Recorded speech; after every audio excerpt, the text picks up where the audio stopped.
freeze when conversations go too fast? Maybe you miss a key word.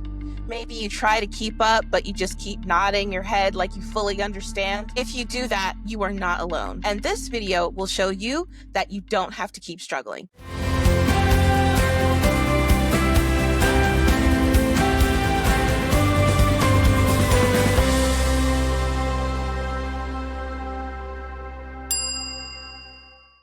Hello, everyone. Welcome to Frustrated to Fluent. I'm Devin Bruce. I'm the founder and CEO of the English Communication Academy, and we help non-native English speakers in healthcare communicate effectively with their patients, colleagues, and staff. And today, we're going to be talking about something that happens all too often, and that is how to stop struggling in fast-paced conversations. This is essential because, as you know, in healthcare, there's a lot of fast talking depending on which healthcare setting that you're in. So yeah, this video is really going to help. Before we get into fixing the issue, I first want to talk about why fast-paced conversations are so overwhelming. Here's the truth. If you feel like you are constantly behind in fast-paced conversations, it's usually not because of your English. It's because of the speed and the pressure. Let me explain. If you think about it, us native English speakers, we do a lot of things that are not really accommodating, such as cutting words off. We use a lot of slang. We use half sentences and fragments.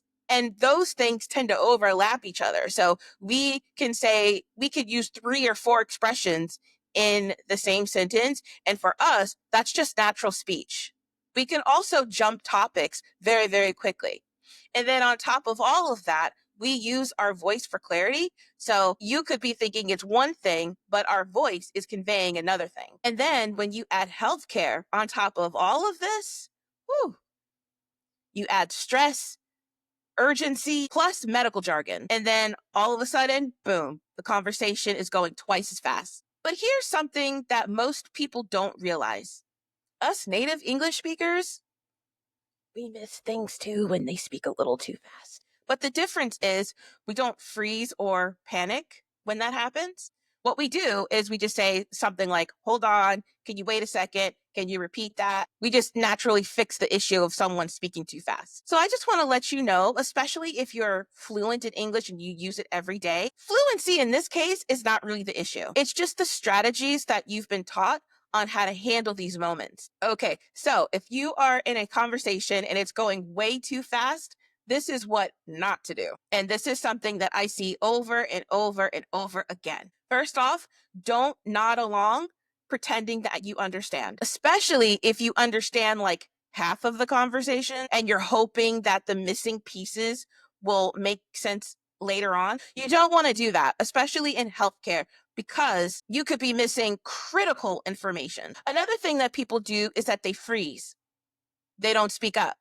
You don't say anything because you're afraid of looking bad or being judged. You'll also might be afraid that you'll sound rude or you'll interrupt the flow. You also don't want to do that because the person that you're talking to, they think that you understand what they're saying. So they're just going to keep going. And I get it. I understand why you do this. You don't want to draw negative attention to yourself. You want to be a team player. But here's the problem. Like I said, when you nod along or if you stay silent, people are going to think that you are understanding them. Both of these things really keep you stuck. And then when you stay silent for too long, people stop turning to you for things. They stop turning to you for input, advice, and then that's when opportunities start slipping away. All right, now here are 3 strategies to handle very fast conversations. Number 1, learn to pause the room. This is the fastest way to get back in control. Here are some things that you can say. Can we slow down for a second? I want to make sure that I understand. Or, hold on, can you please repeat that? Something that I like to say, I repeat it back to them and I say something like, okay, I want to make sure that I'm understanding you. Or I want to make sure I'm understanding what you're saying. If you notice something with all of these phrases, including the ones that I personally use, they're both professional and respectful, but they also do something really powerful. They give your brain time to catch up. And you know what else? When you ask for clarification, you're not showing weakness. You're showing that you care enough to get it right. And that builds so much trust. The next tip is really good, but you want to be careful with this one. Listen for anchor words instead of every single word. Now, hear me out. Yes, it is true that it's a secret fluency hack that you don't need to catch every single word. Yes, that's true. Because if you try, your brain, it might get overwhelmed and overloaded, and then you may end up understanding even less. So instead, you can listen for anchor words, like the key nouns and verbs that carry the meaning. So for example, if someone says, let's go ahead and update cardiology before we discharge them. Your anchor words could be update, cardiology, discharge. If you catch those key nouns and verbs, then you could just fill in the rest. However, you really want to be careful with this because missing a couple of words is one thing, but if you're missing half of it, then you're going into that realm of misunderstanding. So I do recommend using this. It can be very, very helpful. But again, you really want to make sure that you're using this the right way because there is a difference between using anchor words to fill in the blanks and then missing half of it because you just don't understand. And then the final tip that you can use, and this is something that I use as a native English speaker, I use it all the time, is you can use very quick clarifying phrases. This is very helpful because you can check understanding without slowing everything down to a stop. So for example, you can say something like, just to confirm, do you mean? Or, so we're moving forward with ... right? Or let me repeat this so that way I know I understand. These phrases are short, they're clear, and most importantly, they're very confident.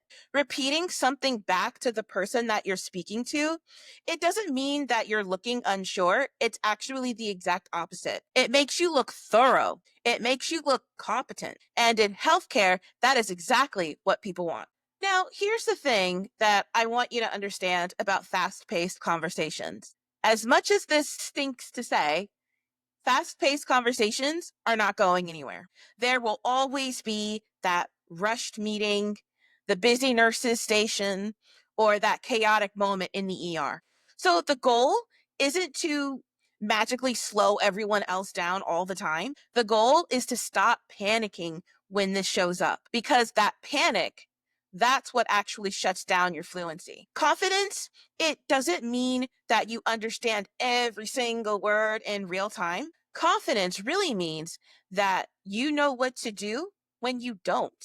When you pause the room, listen for anchor words, and use clarifying phrases that sound very clear and confident, people respect you more. They trust you more because you are willing to speak up in the moments that truly matter. All right, so if this video helped you, please hit like and subscribe. I post new videos every week to help build real-world fluency in your professional life. Also, if you could share this with other non-native English speakers in healthcare, I am on a mission to close the language gap. And if you want to go even deeper, please join us for our 5-day challenge. It's a free 5-day challenge for anyone in healthcare, and it's designed to help you raise your fluency level in 5 days, and it only takes a couple of minutes a day because you're in healthcare and you're busy. The link for that is in the description box below. And if you like this video, check these other ones out too. All right, that's it for today. Thank you so much for tuning in, and I'll see you next time. Take care.